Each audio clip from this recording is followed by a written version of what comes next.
সন্ধ্যার ঠিক আগ মুহূর্তে রাস্তার পাশে চায়ের দোকানে এর দোকানের পাশে একটি পুরনো বটগাছ, আর ঠিক তার মাঝখানে টিনের চাল দেওয়া।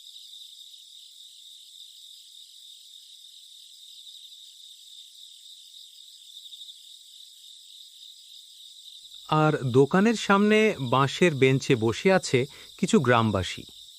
নির্জন নিস্তব্ধ পরিবেশের মধ্যে নিতাই ভিতরে চা বানাচ্ছে। নিতাই, আমরা তো সেই কখন থেকে বসে আছি, আমাদের তো চা দিলি না। ভালো করে 2 কাপ চা দে তো আমাদের। বাবু, আসলে হয়েছে কি, গরম জল নেই তো, তাই চা বানাতে একটু দেরি হয়েছে। আপনি চিন্তা করেন না, আমি এখনই দিচ্ছি। নিতাইদা, এবার আকাশে যে মেঘ জমেছে, মনে হচ্ছে গ্রামে এবার বন্যা হতে পারে। বন্যা হলে এবার যে কি করব কিছুই বুঝে পারছি না। আমিও তো সেটাই ভাবছি বাবু, এইবার বন্যা হলে পরিবার নিয়ে যে দাঁড়ে দাঁড়ে ঘুরে বেড়াতে হবে। গ্রামের মোড়ল বলেছে এবার বন্যা হলে নাকি সে নিজেই বন্যায় ক্ষতিগ্রস্ত ব্যক্তিদের থাকার ব্যবস্থা করবে। তো ওর এসব বিষয় নিয়ে চিন্তা করতে হবে না। হ্যাঁ নিতাইদা, কাকু ঠিক কথা বলেছে। এবার বন্যা হলে আমরা সবাই একসাথে লড়ব। তুমি কোনো চিন্তা করো না, আমরা সবাই তোমার পাশে আছি। হ্যাঁ বাবু, আপনারা আমার পাশে থাকলে আমার আর ভয় কিসের? শুধু বিপদের সময় আমাকে একটু সাহায্য করলেই হবে।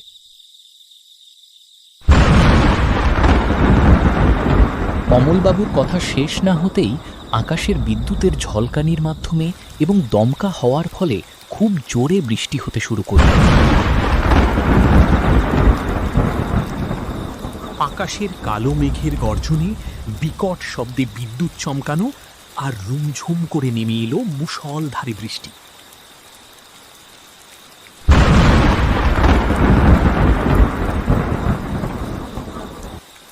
বৃষ্টির মধ্য দিয়ে কাঁচা রাস্তা দিয়ে হুড় মুড় করে হেঁটে আসলো সবজি বাজারের একজন দোকানদার গোপালবাবু। নিতাই, আমাকে 1 কাপ চা দে তো। চিনি বেশি দিবি না, চিনি কম দিয়ে ভালো করে বানিয়ে দে। এই তো এক্ষুনি দিচ্ছি বাবু, জল গরম করতে দিয়েছি, জল গরম হলেই আমি দিচ্ছি। আপনি বসে কথা বলতে থাকুন। বলছি, ও গোপালদা, এই ঝড় বাদলে বৃষ্টির ভিতর কোথা থেকে হুড়মুড় করে আসলে? আকাশে তো খুব জোরে বিদ্যুৎ চমকাচ্ছে। এই বাজার থেকে বাড়ি ফিরছিলাম, ভাবলাম তোদের সাথে বসে একটু আড্ডা দিয়ে যাই এবং 2 কাপ গরম চা খেয়ে যাই। এরকম বৃষ্টি কি কোনোদিন তোমার জীবনে দেখেছো গোপালদা? আমি তো কোনোদিন এত জোরে বৃষ্টি এবং কত দেখেছি, সেই দিনও ঠিক এরকম জোরে বিদ্যুৎ চমকাচ্ছিল এবং মুষলধারে বৃষ্টি হচ্ছিল। আমি আর আমার ভাইপো একসঙ্গে ছিলাম। গোপালদা, বলছি যে জল গরম হতে এখনো সময় লাগবে। তুমি চাইলে তোমার ওই দিনকের ঘটনাটা আমাদেরকে বলে শোনাতে পারো। ঠিক আছে, শোন তাহলে। সেই দিনও ঠিক একইভাবে বিদ্যুৎ চমকাচ্ছিল। আমি পাশের গ্রামে একটি নতুন দোকান নিয়েছিলাম সবজির, এবং আমাকে সহযোগিতা করার জন্য আমার ভাইপোকে রেখেছিলাম।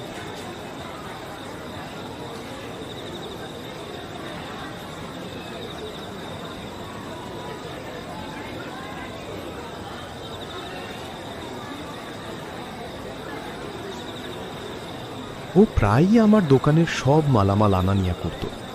একদিন রাতে সব সবজি বিক্রি করতে অনেক সময় লেগে গেল। আমি একা বাজারে বসেছিলাম।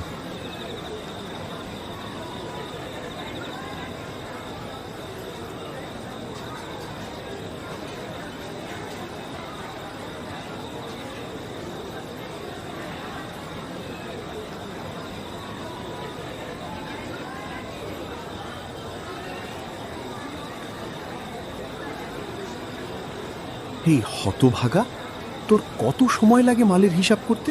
তুই জানিস আমি একা একা দোকানে বসে থাকতে পারি না। এরকম করলে তোকে কিন্তু আর আমি আমার সাথে রাখবো না।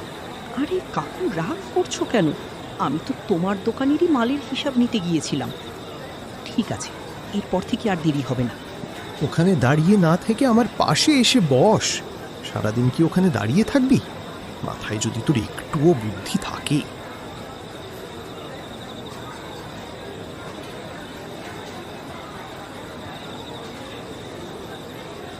হরিশ বাধ্য ছেলের মতো তার কাকুর কথা অনুযায়ী তার পাশে গিয়ে বসল এবং খরিদ্দারের অপেক্ষা করতে লাগল।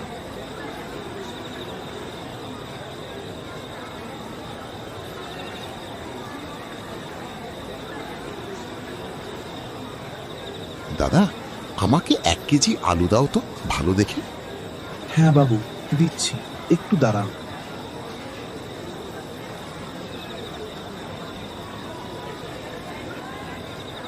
দোকানের সব শাকসবজি বিক্রি করতে করতে তাদের অনেক রাত হয়ে গেল। চারিদিকে শুনশান নিস্তব্ধ, আকাশে বিদ্যুতের ঝলকানি, ঝিরঝির বৃষ্টি। হরিশ বাবা, চল তো দেখে আসি আশেপাশে কোনো চায়ের দোকান আছে কিনা। চা খেলে শরীরটা এখন একটু ভালো লাগবে।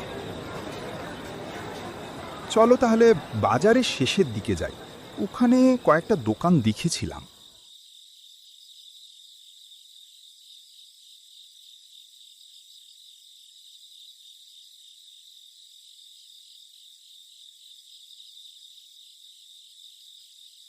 হরিশ আর গোপালবাবু লক্ষ্য করল বাজারের ঠিক মাঝখানে একটি চায়ের দোকান। তাদের কাছে এই বিষয়টি অবাক লাগছিল। এই ঝড় বৃষ্টির ভিতরও সে চা বিক্রি করছে নিস্তব্ধ পরিবেশের মধ্যে। কাকু, সকালে আসার সময় তো আমি এখানে কোনো চায়ের দোকান দেখিনি। এই চায়ের দোকানটা তো এখানে ছিল না। তুই হয়তো বা ভুল দেখেছিস। চল তাড়াতাড়ি চা খেয়ে বাড়ি যাই, অনেক রাত হয়েছে।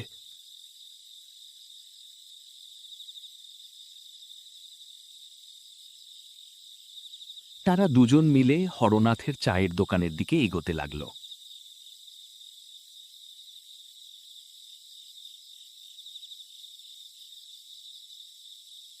এবং পা তুলে বেঞ্চের ওপর বসে পড়ল। দাদা, আমাদের 2 কাপ গরম চা দেবেন তো? আমারটা চিনি কম দিয়েন। হরিশ আর গোপালবাবু খেয়াল করল চাওয়ালা আর দোকানে বসে থাকা ছেলেটা তাদের দিকে অদ্ভুত দৃষ্টিতে তাকিয়ে আছে, যেন তাদের চোখের পলক পড়ছে না। তারা বিষয়টি বুঝতে পারছিল না, কেন তাদের দিকে এভাবে তারা তাকিয়েছিল। বাবুরা মনে হয় অনেক দূর থেকে এসেছেন। আপনাদের তো আগে কখনো আমার দোকানে দেখিনি। হ্যাঁ দাদা, ঠিক ধরেছেন। আমরা শালবন গ্রাম থেকে এসেছি। এখানে আমি নতুন সবজির দোকান দিয়েছি। ও আচ্ছা, এই জন্য আপনারা আমার দোকানে এসেছেন। বাবুরা, মৃত মানুষের চা খেতে কিন্তু খুবই মজা, আপনারা কি জানেন? কথাটি শেষ হতেই না হতে হরিশ এবং গোপালবাবু বেঞ্চ থেকে উঠে দাঁড়িয়ে পড়ল। ভয়ে তাদের বুক ধড়ফড় করতে লাগলো। মানে মৃত মানুষ কোথা থেকে আসছে?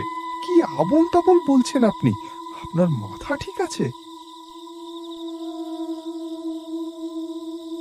পরক্ষণে তারা দেখতে পারল চাওয়ালা এবং দোকানের ভিতর বসে থাকার ছেলের মুখের চেহারা বিকৃত হয়ে গেল। তারা এই দৃশ্য দেখে সহ্য করতে না পেরে খুব জোরে দৌড় দিল।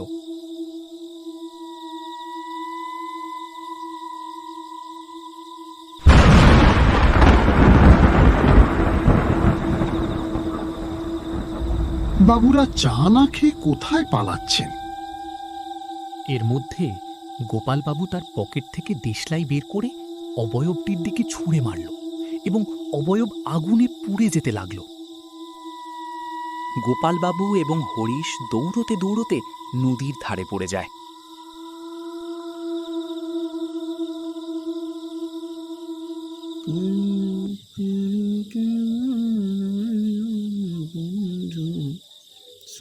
এইখানে মনে হইতেছে তেমন কোনো মাছ পাইব না। যাই বিজলের পারে দেখি কপালে কোনো মাছ জোটে কিনা।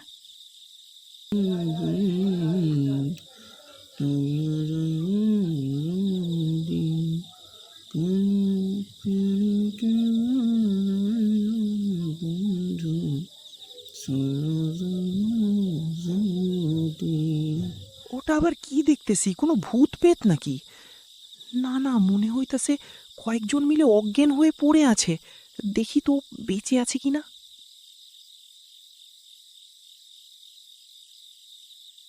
কি হয়েছে বলুন তো দাদা, আপনারা এভাবে এখানে অজ্ঞান হয়ে পড়েছিলেন কেন? কোনো ডাকাতের পাল্লায় পড়েছিলেন নাকি? না দাদা, আমরা এখানে থাকি না। আমাদের গ্রামের নাম শালবন। আসলে আমরা হরনাথের চায়ের দোকানে বসে চা খাচ্ছিলাম। কি নাম বললেন? হরনাথ? আপনাদের মাথা ঠিক আছে? আজ থেকে প্রায় 1 বছর আগে এই রকম বৃষ্টির দিনে হরনাথের দোকানে বজ্রপাতে হরনাথ সহ দোকানে বসা একজন মারা যায়। এরপর থেকে ওই বাজারে আর চায়ের দোকান নেই। কিন্তু আমরা তো ওর দোকানে এতক্ষণ বসেছিলাম, কিন্তু আমরা তো ওর দোকানে কিছু বলতে হবে না, আমি সব বুঝতে পেরেছি। আপনারা কোনো চিন্তা করবেন না, ভোর হলে আমি নিজে আপনাদের বাড়ির পথ দেখিয়ে দেব।